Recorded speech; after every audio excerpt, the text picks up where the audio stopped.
Apa rencana cerdas yang akan disiapkan John Hartman bersama timnas Indonesia? Bisakah pelatih berusia 50 tahun ini menarik perhatian lebih banyak talenta terbaik dari luar negeri?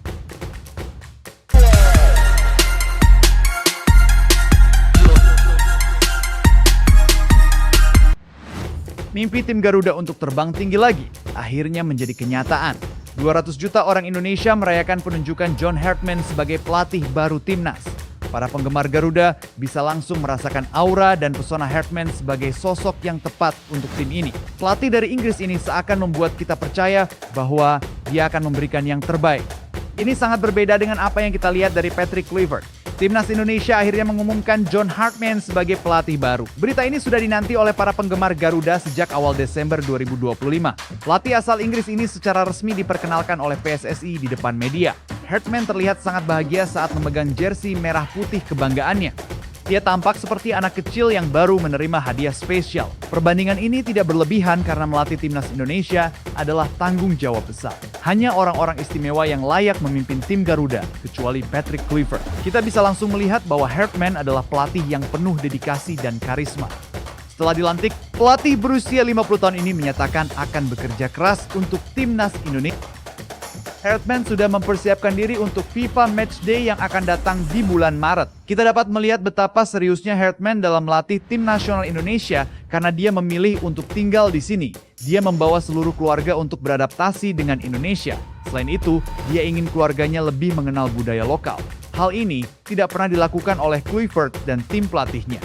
Pelatih yang tidak banyak prestasi ini justru lebih suka bolak-balik antara Indonesia dan Belanda. Karena Kluivert dan stafnya, PSSI harus mengeluarkan uang 132 juta untuk tiket pesawat kelas 1. Selain menjalin hubungan dengan budaya Indonesia, Hartman juga langsung berkenalan dengan para pemain. Pelatih ini sudah menelpon 60 orang pemain dari tim Garuda.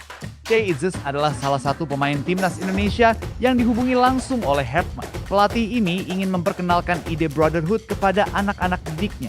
Dia berharap semua pemain tim Garuda dapat saling percaya dan memiliki hubungan persaudaraan yang... Saya sudah mulai berkomunikasi dengan kapten dan beberapa pemimpin kunci. Saya telah menghubungi lebih dari 60 pemain untuk memberitahu mereka bahwa saya ada di sini. Saya sedang mengamati dan membangun tim, ujar Hartman. Proyek naturalisasi masih terus berjalan. Kedatangan John Hartman memberikan berita baru untuk proyek ini. Di masa kepelatihan Patrick Kluivert, sudah jarang kita mendengar tentang pemain berkelas yang ingin bergabung dengan timnas Indonesia. Namun situasi mulai berubah setelah Hartman datang, di mana pelatih ini sendiri mengatakan akan membuka kesempatan bagi pemain diaspora baru. Alasan Hartman kembali fokus pada proyek naturalisasi ini sangat logis. Dia ingin tim Garuda diisi oleh pemain-pemain berkualitas yang sudah terbiasa dengan standar sepak bola internasional. Tim butuh pemain yang memiliki pengalaman dalam intensitas dan taktik permainan sepak bola. Jadi, saya akan terus merekrut pemain yang karirnya menceritakan kisah terbaik, tutur Hartman. Dari pernyataan ini, kita bisa mengerti bahwa pelatih baru tim Garuda tidak sembarangan dalam memilih pemain yang berasal dari luar negeri. Proses naturalisasi akan digunakan oleh Hartman untuk mempercepat peningkatan kualitas, tetapi dengan pemilihan yang sangat teliti. Salah satu yang paling mungkin untuk diajak bergabung adalah Jensen Seelt. Pemain yang saat ini bermain di Bundesliga ini sudah mengkonfirmasi bahwa dia memiliki darah Indonesia. Seelt menyebutkan bahwa kakeknya adalah orang Indonesia dari Maluku. Kakek saya berasal dari Indonesia, dari Maluku tepatnya. Saya berkomunikasi dengan kakek saya. Tentu saja, saya belum pernah ke tempat dulu, dia tinggal waktu dia tumbuh dewasa dan rumahnya sekarang. Sayang sekali, tapi saya pasti ingin mengunjunginya dalam waktu dekat, ujar Jensen.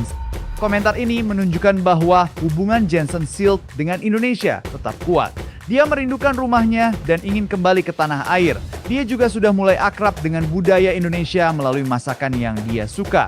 Semua hal ini membuat kita berharap dia akan memilih untuk bermain di timnas Indonesia. Di Bundesliga, penampilannya semakin baik bersama Wolfsburg.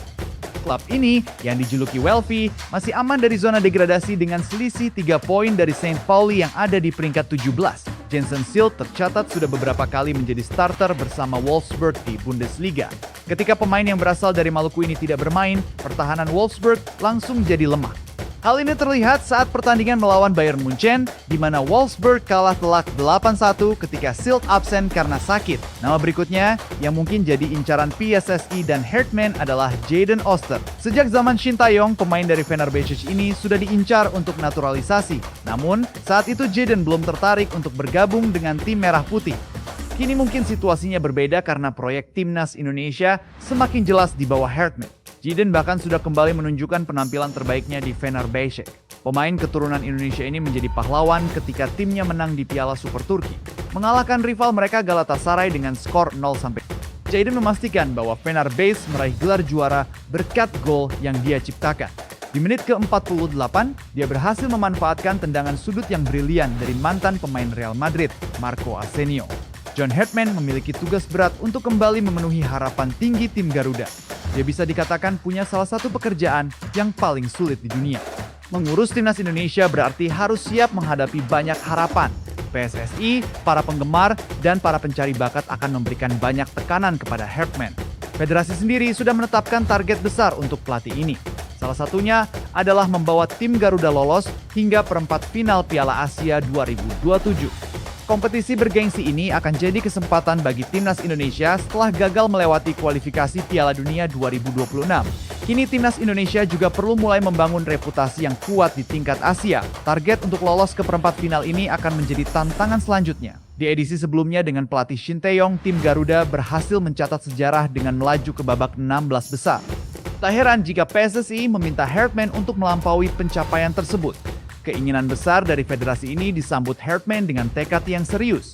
Pelatih ini percaya bahwa timnya bisa memenuhi target yang ditetapkan oleh PSSI.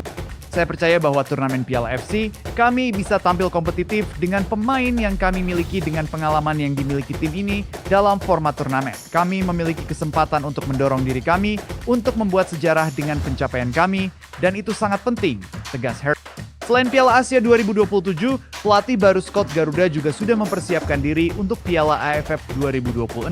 Hotman berharap turnamen antar negara ASEAN ini bisa menjadi tempat bagi pemain lokal untuk menunjukkan kemampuan mereka.